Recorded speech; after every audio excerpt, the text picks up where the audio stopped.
طماشوان هجاش خوش بو وان مجارا گو ام گفتو گو بکن الاستوديو گلمه بريس شيخ موس احمد سروكي نویسگاه کارو بارین کوچبرو پنبر الباکروجات سوریا بخير هاتن هروسا جه امريكا نویسکارو لكلناري كرد دكتور محمود عباس جي میوانه ما به هونج بخير هاتن دكتور جبو برنامه ما یا وشاناته به میوانی دلاره يلا سپاس بله زناو بریا گو ام دست بنقاش بکن طماشوان هجا ام بری خو بدن حلب داگو ام روش داوی الشيخ مقصود و اشرفیه بگرن حواله می روزناوان جاکلین بریمو بمره جاکلین دماتا خوش به کرم که روش داوی ام تخوازش بو طماشوان ما راگین بله دماجی خوش به راستی زغزن جکیلین هری داوی نه دوان کلیان ده ایریشن پر دجوار ین بهوف لسرطاق الشيخ مقصود أشرفي حيانا بيكيلية جاليين تشتين جرداي حكومة دمكي حيانها بردوام دك لهر آلية كي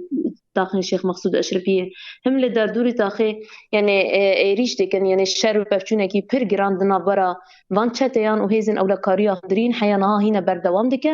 هم لقالوا يناجي تو باباران أو باباران لسر مالي سيفيلان راست راست لسر مالي سيفيلان سر سيفيلان تايبت حيانها بأوائل كي بير دجوار هنا جي بردوام دكا بتانگو تو بير جران هردو تاختينا تو باباران كر لجي ناجي بالافرا كشف حيانها رانا وستيايا يعني براستينها لغوري آگاهي نكونها مبدس خستنه يعني هن كس لكولانا بريندار بونه يعني بالا فرا كشف يكسر ولاتيان ديك أرمانجا هدفي خواه يعني براسيل للشارعي مانا يانجي دمالين خدنها بريندار هنا جبر كو إيريش برد جوارا يعني دقيقة كين رانا وستيايا كس نكارا بتشوان برينداران درخينا خلاص بكا يل كولانن كو بريا بالا فرا كشفي هاتنا هدف جرتن يعني براستي يعني كاريستك مزن كاريستك مروفي نهار لهردو تاخان تي اشيان كرن براستي روشكي پر خرابه پر زحمته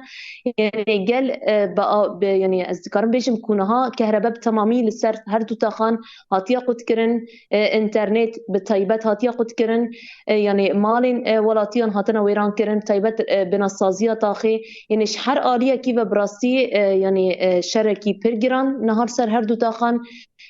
بردوام دکن الملکی دیتره تشی بحثی کری کو بلانچوی داوی براستی 66 بریندارن لی اوین کون ها دستی مدلیج بلیوان جبر کون ها حیانا شهر و توپا باران بردوام دکن یعنی هینا جی هجمارن بریندارن زیده بویا جبر کو توپا باران با اوی کی پر دجوار بردوام دکن هینا جی های کس نکارش مالی خاجی درکبه یعنی هر کس مالین خدایا لی گلوی ناجی 13 شهیجی چیبون تاني نهام بيجن مشفى خالد الفجر لهردو تاخان هبو هجمارك مزن جبرين دارن كو أرمان جبان إيريشان ويدا ريد هاتن ترمان كرن لإيرو روش دوان كيليان ده دوان ساعتين درنگي شاويدا 4 جاران مشفى هاتا توبا باران كرن جو آليه وان چتيان ده همجي لدردوري مشفى توبا باران بأواي كي پر دجوار چيبو براستي نها روشا مشفى خرابة مشفى بتمامي جي خزمت دركت جبر كو پر بأواي كي دجوار هاتا توبا باران كرن بريندار والشهيد جي تيدا تشيبون اللي براستيج برنها الروش بتماميش خدمتي دركت كهرباتنا يعني نافي وان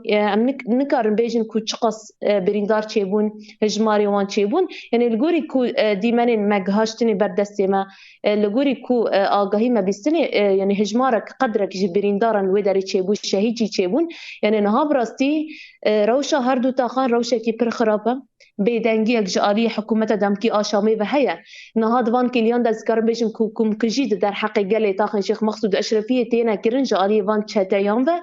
هم جعالي كو تشاوا كم كجي لنخش خانه تايبت بشا لزگين تا تشاوا كو توبا باران لوي دارب تايبت بيكات ولاتيش هم كادرن طبي يانجي بيجيشكن كل داري يعني خدمتي قال ذكرن الويدر يعني كار ذكرن يعني هاتن هدف قرتن يعني براستي يعني كم كشي حيانا هبر دوام ذكن سري ملتي كل بدري جيان ذكن يعني حياة بيك اللي براستي يعني كسك جبورة وشهر دو تاخان بتایبەت حکوومەتە دەمکی یا شامی ئەم بەرپرسیاری وان عێریشێن دژوار دەبینن بەرپرسیاری وان کوژیên ku bi taybet li ser van sivîlên ku li vê derê jiyan dikin taybet jin û zarok